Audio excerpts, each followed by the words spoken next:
Hello everyone. সেই দিন রাতে ডিনারের পরে যেই না শুয়েছি দেখলাম কারেন্ট অফ হয়ে গেল, আর সাথে এরকম জোরে বিদ্যুৎ চমকানো শুরু করেছে।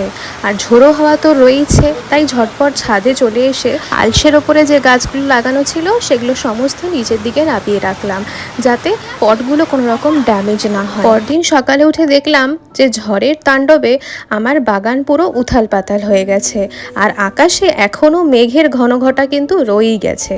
আর কয়েকটা রঙিন ফুলও ফুটেছে, কিন্তু পরিমাণে কিছুটা হলেও কম।